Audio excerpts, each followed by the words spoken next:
Hello and welcome to Prabhat Exams YouTube channel. Today in this video we will be talking about Nagavrao Rama Rao Narayana Murthy. N.R.Narayana Murthy was born on 20th of August 1946 in Shidlaghata, Kingdom of Mysore, British India. This in today's India is known as Chikkabalapur district of Karnataka.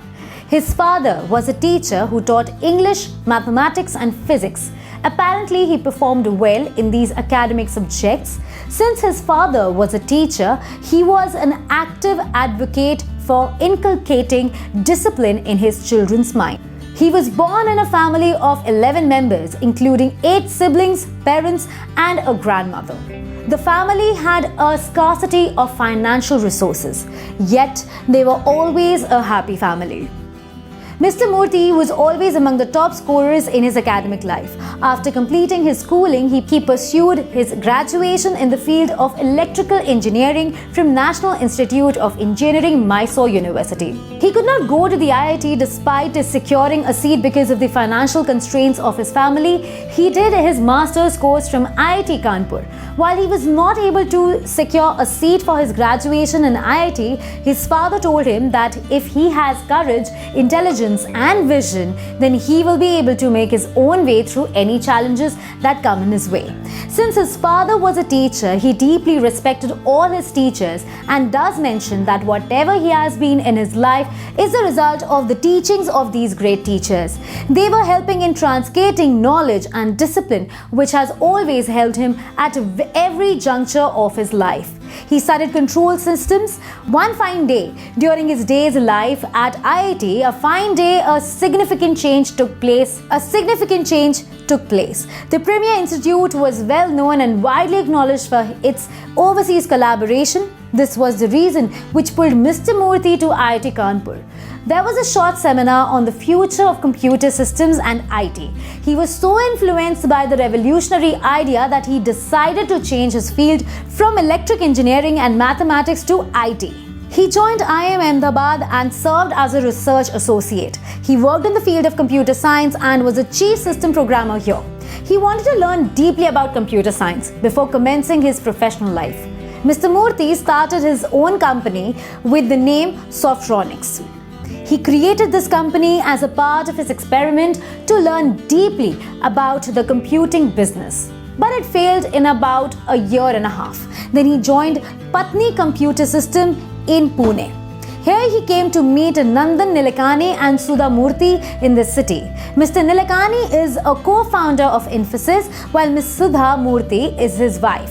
Both of them are highly talented. Mr. Murthy worked with Telco as an engineer and offered her contribution of Rs 10,000 as a capital injection for Infosys. In July 1981, Mr. Murthy, along with 5 other software professionals, co-founded Infosys with an initial capital of Rs 10,000.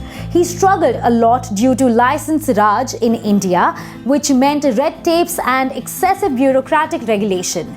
Due to this, he had to make frequent trips to Delhi from Bengaluru. This led him to embrace a life of austerity. He used to sleep at railway stations and took a lot of many measures to save money. It took him a year to secure a landline connection and 3 years to import a computer. Some of the co-founders went abroad to search for business or clients and sent funds for capital infusion into Infosys. In the initial years, it was able to secure collaboration with an American company and performed well. However, the collaboration collapsed in 1989 and Infosys too was on the verge of collapse. There was absolutely no source of funding. The employees and his friends were of the view that everyone must abandon the company now. But Mr. Murthy held a contrarian view and said that anyone who wished to leave would be free to do so, but he will not close down the company. In 1991, the Government of India introduced economic reforms of liberalization, privatization to move towards globalization. This meant no frequent trips to Delhi, easy import of needful equipment, current account convertibility of currency which ensured ease of traveling abroad and setting up offices overseas, freedom from government regulation of the stock market which ensured Infosys was able to raise good money for the equity that is offered to its investors through its IPO. The company got its way clear of many hurdles by this nudge, resulting in leveraging of its business and it quickly became a success story. It was due to its ability to function and perform with much larger autonomy, which was the most sought after parameter that had always pulled back Mr. Murthy's efforts. Soon Morgan Stanley bought a stake in the firm. The IPO of the good company got a good funding, and this capital infusion did wonders for them. The software industry as a whole boomed for one more reason. The introduction of computer or IT reforms of the 1980s were now being implemented well. The venture began with nearly 200 employees. In the current time, the Infosys family has more than 1 lakh of members or employees. The company has registered massive business revenue and profit growth. It maintained respectful relations with every stakeholder of its business throughout its journey. Mr. Murthy was the CEO of the company from 1981 to 2002. He has also been the chairman of the board of directors and chief mentor after giving over the chief executive office to Mr. Nilekani. In August 2011, he received the title of chairman emeritus as he took retirement from the company. Mr. Murthy has also served as a director in the corporate board of HSBC, DNS Bank, Unilever, ICICI and NDTV. On 1st June 2013, he was recalled by the company to deal with the challenge to bring the company back on its feet. He is known to introduce reform in the company in terms of incentivizing good performers and bringing in a transparent regime for the employees to choose their own mentors by themselves. This is done for the professional development of employees, adding value to their life and strengthening the work culture at Infosys. He has been awarded Padma Shri by the Government of India for his immense contribution to the Indian IT sector in 2000. Later in 2008, he was awarded Padma Vibhushan and is regarded as the father of Indian IT industry.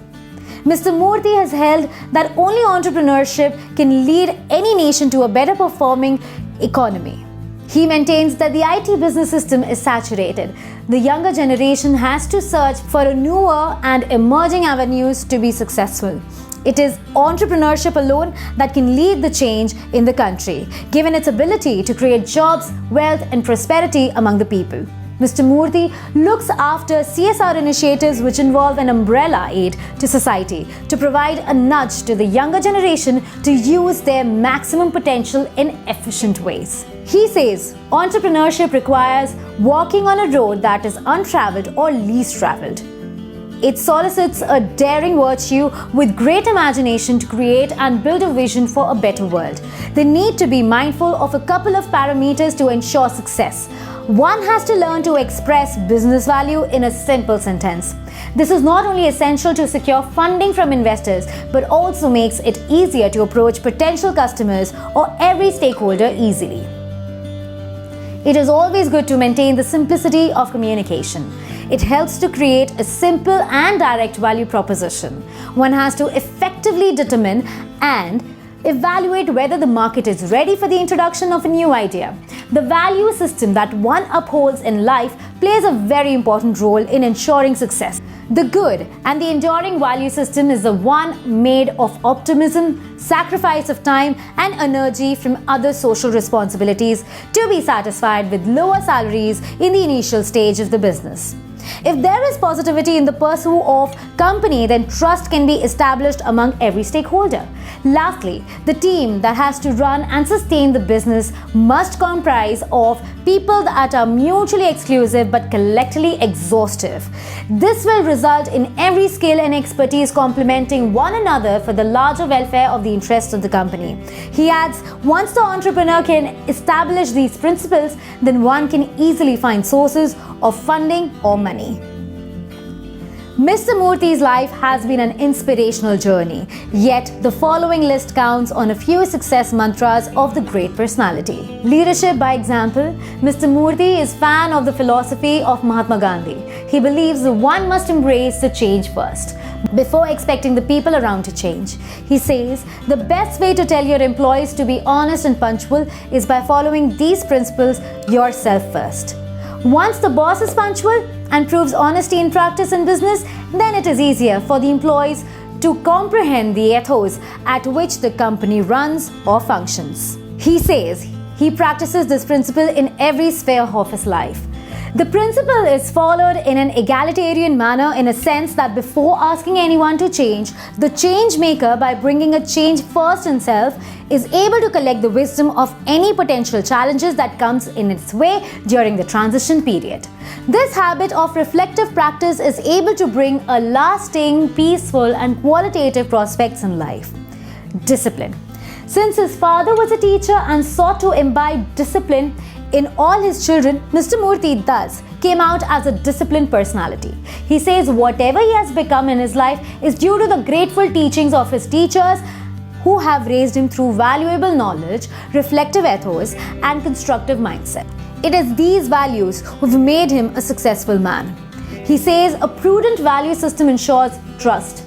Once it is established, then the business is easy, as no one would like to participate in a venture that is not trustworthy. Be courageous. Being a meritorious student, he was persuaded several times to get a job in India or abroad like his friends. He adds, his father taught him to be courageous in life. This brought him faith for the vision that enacted. It is only by being courageous that one can withstand the challenging times of life. Hence, one must never create inhibitions.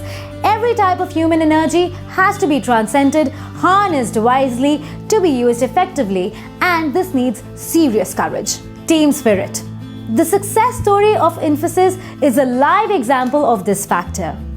The 6 co-founders always created synergies and harmony to work effectively. All of them have always placed personal interest on the sidelines for the group interest to prevail. These are big sacrifices in a way that happiness and contentment are derived from the collective struggle, which has created collective success rather than self-centered interest of goal. Positive state of mind. He faced no fewer challenges in life, from the scarcity of finance in his childhood to scarcity of funds for his startup, to the repeated business failures due to a closed economy, to waiting for years to get married to his cherished love because he had no job. He had many reasons to give up his vision, yet he stood strong in the testing times. He defied the challenges with courage and faith in of his vision. He finally rose to success, becoming a billionaire. With a great academic combination of his degrees from Mysore University IIT Kanpur, IIM Ahmedabad, it was easiest for him to sign up for any best paying jobs. He was a talent in every form, yet he stood with himself, for himself, and the world saw the glorious wonder of Infosys. He once quoted Louis Pasteur, "God always favors prepared minds." Good luck is just one factor in life. It is important to learn the way of seizing it. He always says, one doesn't need money in life to be successful. It needs a well-built vision. Well, that is all in this video. If you like this video, give it a thumbs up and do not forget to subscribe to Prabhat Exams YouTube channel.